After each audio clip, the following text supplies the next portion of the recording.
ગત તારીખ 23/8/2024 રોજ ભક્તિનગર પોલીસ સ્ટેશન ખાતે આ ગુનાના ફરિયાદીએ એક હકીકત જણાવેલ કે આ ગુનાના આરોપીએ કાવતરું રચી ફરિયાદીનો સંપર્ક કરી કે દહેગામ પાસે લીંબ ગામ છે, ત્યાં 510 વીઘા જમીનમાં એક ભવ્ય મંદિર તથા ગૌશાળા બનાવવાની છે.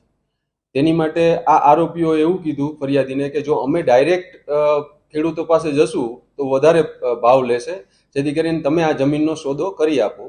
આવી રીતે આરોપીઓએ ફરિયાદીને વિશ્વાસમાં લઈ તેની પાસેથી સાટા ખતના 3,04,50,000 રૂપિયા મેળવી ફરિયાદી સાથે છેતરપિંડી કરી છે. અને ગુનાની હકીકતને ધ્યાનમાં લઈ આ ગુનાના 8 આરોપી વિજય પ્રકાશ સ્વામી ઉર્ફે વીપી સ્વામી, જય કૃષ્ણ સ્વામી ઉર્ફે જેકે સ્વામી, માધવપ્રિય સ્વામી ઉર્ફે એમપી સ્વામી, દેવપ્રકાશ સ્વામી ઉર્ફે ડીપી સ્વામી, લાલજીભાઈ બાવભાઈ ઢોલા જે આ ગુનાના દલાલ તરીકે સામે આવ્યા હતા ફરિયાદી સામે, અને સુરેશભાઈ ગોરી એ પણ એજન્ટ છે, અને ભૂપેન્દ્રભાઈ શનાભાઈ પટેલ, વિજયસિંહ આલુસિંહ ચૌહાણ આ બંને ખેડૂત બનીને ફરિયાદી સામે આવ્યા હતા.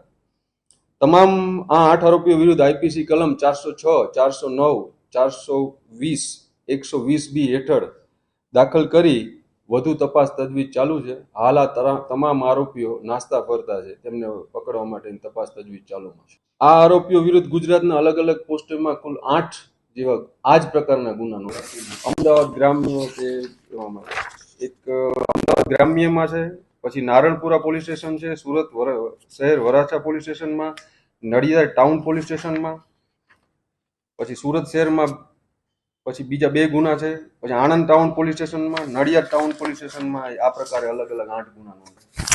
ફરિયાદીએ જણાવ્યા પ્રમાણે એ મોડસ ઓપરેન્ડી એવો જ છે કે આ લોકો પોતાનો જ એક દલાલ ઊભો કરે છે, પોતાના જ ખેડૂત ઊભા કરે છે. આવી રીતે સાટા ખાતમાં પછી એવું કહે છે કે ભાઈ પૈસા તમે ભરી દો, તમને પછી સાટા ખાત અમે પૈસા પાછા આપી દેશું.